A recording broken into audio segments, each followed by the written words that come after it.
Easy, easy. There you go. Pulse is weak. Distant heart sounds, distended jugular veins, cardiac tamponade.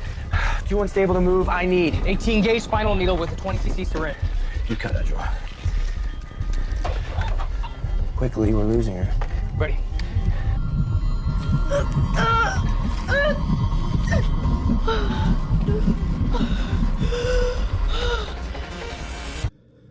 Alright, let's review this scene. Pericardial effusion is the accumulation of fluid in the space around the heart.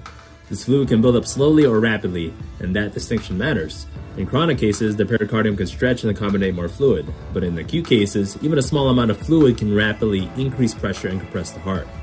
This leads to cardiac tamponade, which is a form of obstructive shock, where the heart cannot fill properly, resulting in decreased cardiac output.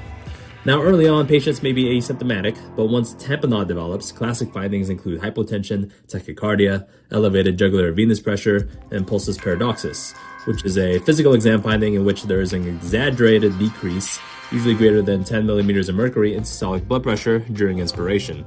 Now, the classic Beck's triad is what was seen here in the scene, where Conrad noted distended neck veins and muffled heart sounds. The third component being hypotension, but I didn't see them check any vital signs, so I guess we won't really know that piece of information. The most important diagnostic test is echo, which shows an anechoic fluid collection around the heart and may demonstrate chamber collapse, especially of the right ventricle. A bedside point-of-care ultrasound or POCUS would be good to do at bedside quickly if you are suspecting tamponade, which is what Conrad should have done, but this is television, so... In fact, other differentials for JVD and muffled heart sounds could include tension pneumothorax, massive PE, and severe heart failure, all three of which has certain findings associated with them that could have been seen on a bedside ultrasound. Now, management depends on stability. If the patient is unstable or has tamponade, usually this is a medical emergency requiring immediate pericardial drainage, typically via pericardiocentesis. At our hospital in the US, this is typically done by cardiology. Definitely not by an unsupervised IM resident, as what was seen here.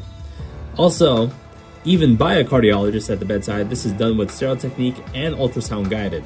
But like I said, this is TV, of course, making it dramatic for you. If the patient is stable, management focuses on identifying and treating the underlying cause, such as infection, malignancy, autoimmune disease, or uremia. Now, the key takeaway is this.